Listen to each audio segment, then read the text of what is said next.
امیہ ابن خلف مکے کے سرداروں میں سے ایک اہم سردار تھا جو کفر اور شرک کا بہت بڑا پیشوا اور اسلام اور مسلمانوں کے حق میں روئے زمین کا ایک بہت بڑا شیطان تھا۔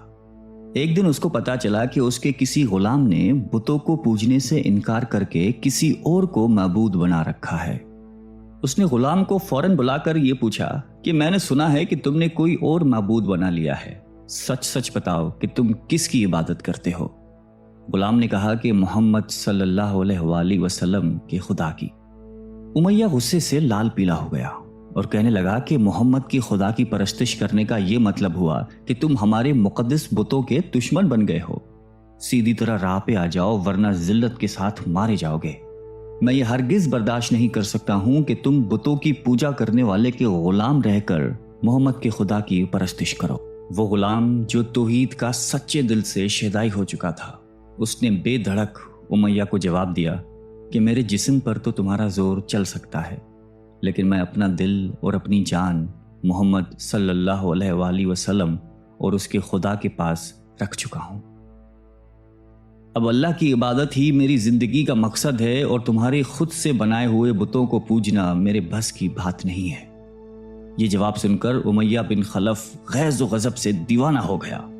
ایک غلام نے اسے بے دھڑک جواب دے دیا تھا۔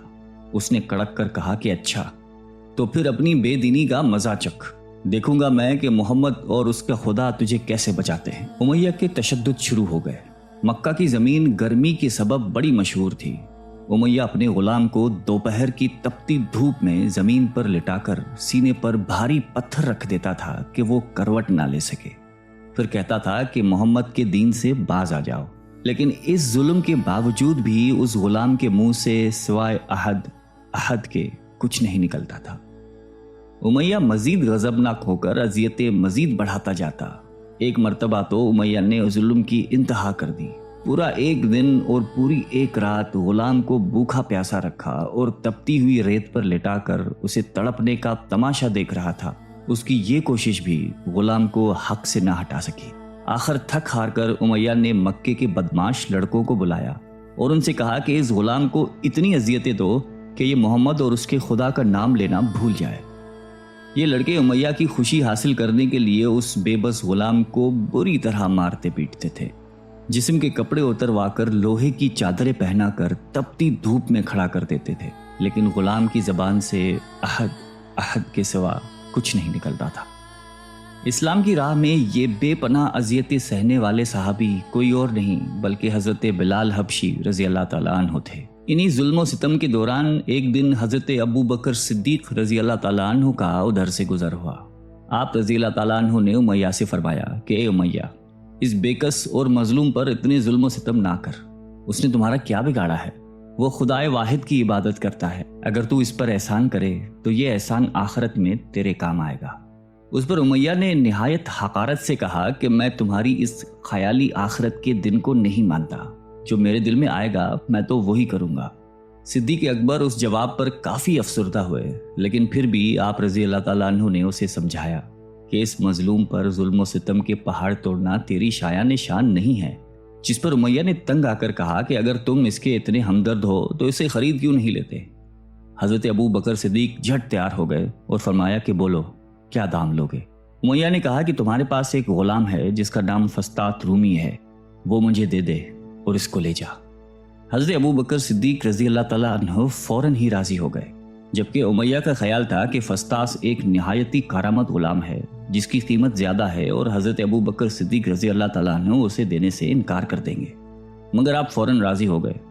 تو امیہ کو سخت مایوسی ہوئی اور اس نے ساتھ ہی 40 اوقیہ چاندی کی فرمائش کی۔ اسے بھی حضرت ابو بکر صدیق رضی اللہ تعالیٰ عنہ نے بخوشی ادا کر دیا۔ حضرت بلال رضی اللہ تعالیٰ عنہ کو ساتھ لے کر دربار رسالت میں حاضر ہوئے اور سارا ماجرا کہہ سنایا۔ آپ صلی اللہ علیہ وسلم نہایت ہی خوش ہوئے اور فرمایا کہ ابو بکر، اس کار خیر میں مجھے بھی شریک کر لو۔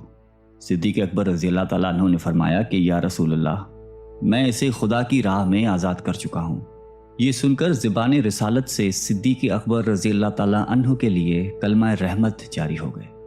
حضرت بلال رضی اللہ تعالیٰ عنہ نے اس غلامی میں 28 سال گزار دیے، لیکن آپ چونکہ نہایتی نیک اور پاکیزہ طبیعت کے تھے لہذا جب حضرت صلی اللہ علیہ وآلہ وسلم نے دعوت توحید دی تو آپ نے فوراً اسے قبول کر لیا، اور یوں آپ سابقون الاولون کے مقدس جماعت میں شامل ہو گئے۔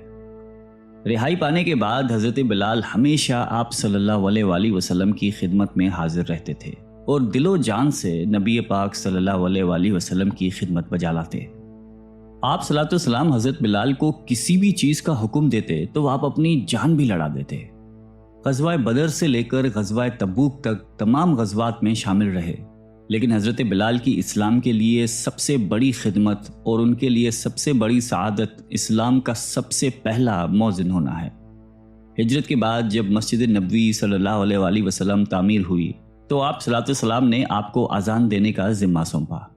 آپ کی آواز نہایت ہی دل نشیں تھی اور اس میں ایک ایسی تاثیر تھی کہ اذان کی آواز سن کر لوگ سب کام چھوڑ چھاڑ کر مسجد کی طرف دوڑتے۔ 8 ہجری میں جب مکہ فتح ہوا تو کعبے کو بتوں سے پاک کرنے کے بعد آپ صلی اللہ علیہ وسلم نے حضرت بلال سے فرمایا کہ اے بلال، کعبے کی چھت پر کھڑے ہو کر اذان دو، اور یہ مبارک سلسلہ حضور صلی اللہ علیہ وآلہ وسلم کی حیات مبارکہ تک اسی محبت اور عقیدت کے ساتھ جاری رہا۔ لیکن 11 ہجری میں جب آپ صلی اللہ علیہ وسلم نے سفر آخرت اختیار کر لیا تو اس عاشق رسول صلی اللہ علیہ وآلہ وسلم پر غم کا پہاڑ ٹوٹ پڑا اور مدینے میں رہنا اب آپ کے لیے دشوار ہو گیا۔ آپ کو ہر وقت پیارے نبی صلی اللہ علیہ وآلہ وسلم کی یاد ستاتی رہتی تھی۔ آپ صلی اللہ علیہ وسلم سے آپ نے سنا ہوا تھا کہ مومن کے لیے سب سے افضل عمل جہاد فی سبیل اللہ ہے، لہٰذا آپ رضی اللہ تعالیٰ عنہ خلیفہ اول حضرت ابو بکر صدیق کی خدمت میں حاضر ہوئے اور جہاد پر جانے کی اجازت طلب کی، لیکن حضرت ابو بکر صدیق رضی اللہ تعالیٰ عنہ نے آپ کو خدا کا واسطہ دے کر کہا کہ مجھے اس بڑھاپے میں تنہا چھوڑ کر مت جاؤ۔ تو حضرت بلال نے اس شرط پر ابو بکر صدیق رضی اللہ تعالیٰ عنہ کی بات مان لی کہ اب وہ رسول اللہ کے بعد کسی کے لیے اذان نہیں دیں گے۔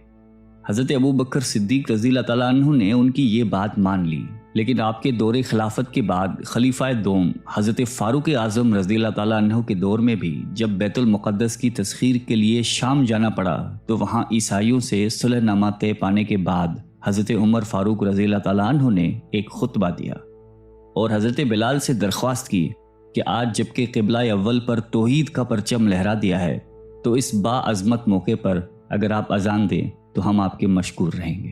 حضرت بلال نے یہی اذان دینی شروع کی تو صحابہ کرام کو عہد نبوی کی مبارک یاد تازہ ہو گئی اور ان پر رخت طاری ہو گئی۔ شام کے معرکے کے بعد حضرت بلال نے شام ہی کے ایک گاؤں میں رہائش اختیار کر لی، کیونکہ مدینے میں ہر وقت آپ کو آپ صلی اللہ علیہ وسلم کی یاد ستاتی رہتی تھی۔ لیکن ایک دن آپ نے خواب میں آپ صلی اللہ علیہ وسلم کی زیارت کی۔ آپ ان سے فرما رہے تھے کہ اے بلال، کیا ابھی وقت نہیں آیا کہ تم ہماری زیارت کے لیے آؤ؟ اس خواب نے آپ کو بہت تڑپا دیا اور آپ بےتاب ہو کر فوراً مدینے روانہ ہوئے۔ مدینے پہنچ کر حضرت بلال نے روزہ اقدس پر حاضری دی اور اس درد سے روئے کہ حاضرین بھی اشک بار ہو گئے۔ وہیں حضرت امام حسن رضی اللہ تعالیٰ عنہ اور حضرت حسین رضی اللہ تعالیٰ عنہ بھی موجود تھے۔ نانا کے پیارے نواسوں کو آپ نے اپنے ساتھ چمٹایا اور بے تحاشا چومنے لگے۔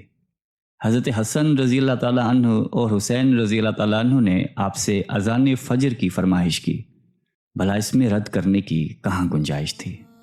اگلے دن جب فجر کا وقت ہوا تو آپ نے اذان دینی شروع کی۔ لوگوں کی عہد رسالت کی یاد تازہ ہو گئی اور لوگ اس طرح روتے ہوئے مسجد کی جانب چلنے لگے جیسے کہ نبی پاک صلی اللہ علیہ وآلہ وسلم کا دور واپس آ گیا ہو۔ ایسا دردناک منظر اس کے علاوہ کبھی دیکھنے میں نہیں آیا۔ حضرت بلال حبشی رضی اللہ تعالیٰ عنہ نے 60 سال کی عمر میں وفات پائی۔ آپ کا مزار دمشق میں ہے۔ آپ کو دربار رسالت میں خاص مقام حاصل تھا۔ آئیے ہم سب اللہ تعالیٰ سے دعا کرتے ہیں کہ ہمیں بھی حضرت بلال حبشی رضی اللہ تعالیٰ عنہ کی صفات میں سے کچھ عطا فرما دے۔ آمین۔